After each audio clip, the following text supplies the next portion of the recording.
দর্শক, ধাঁধার জগতের সেরা পেজ থেকে আপনাকে আমি এস এম আইনুলকে অনেক অনেক ধন্যবাদ জানাই।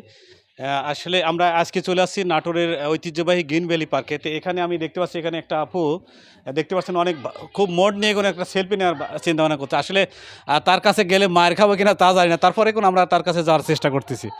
তে ক্যামেরাম্যান ভাই একটু আসেন। আসসালামু আলাইকুম আপু। ওয়ালাইকুম আসসালাম। আপু এখানে কি ঘুরতে আসছেন? জি ভাইয়া। একা একা? না, বয়ফ্রেন্ড আসছে। বয়ফ্রেন্ড আছে? বাবা, এই যে আপনার কাছে আসলাম, মার খাবো না তো? না না, মারবো কেন? আপনি কি কোনো ক্ষতি করছেন? না, না, আমি আজ আসছি যে আপনি দেখতে পাচ্ছেন যে আমি ধাঁধার জগতে সেরা পেজ থেকে আসছি, ঠিক আছে?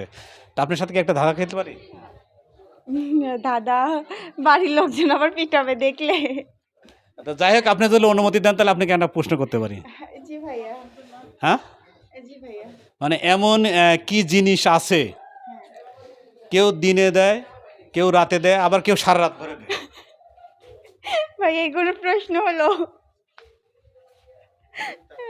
ভালো করে ভাবেন, মানে আমিও বলছি এটা পজিটিভ নেবেন যে কেউ মানে দিনে 1 ঘন্টা দেয়, কেউ রাতে 1 ঘন্টা দেয়, কিন্তু কেউ আবার সারা রাত ভরে দেয়। মানে ছেলে মেয়ে উভয়ই? ছেলে মেয়ে উভয়। দিনে দিনে 1 ঘন্টা দেয়, রাতে 1 ঘন্টা দেয়, কেউ আবার সারা রাত ভরে দেয়।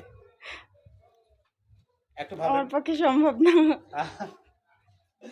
দর্শক, আমি আসলে তাকে প্রশ্ন করেছি যে বিষয়টা কোনো অনেকটাই পজিটিভ। তো আসলে কেউ দিনে 1 ঘন্টা দেয়, আবার রাতে 1 ঘন্টা দেয়, কেউ আবার সারা রাত ভরে দেয়। যারা ভিডিও দেখছেন তারা একটু কমেন্টের মাধ্যমে জানাবেন আসলে এর সঠিক উত্তরটা কি হবে। আসলে আপু, ভাই তাহলে পারবো আপনি কি না। পুরস্কার পাচ্ছেন না? তাহলে কি দর্শকদের মাঝে ছেড়ে দেবো? জি, ছেড়ে দেন। দর্শক ভাইরা, আপনারা যারা ইউটিউব পেজে বা পেজে যারা দেখবেন ধাঁধা জগতের সেরা, তাদেরকে অনেক অনেক ধন্যবাদ জানাই। সেই সাথে আপনারা কমেন্ট করে জানাবেন এর সঠিক উত্তরটা কি।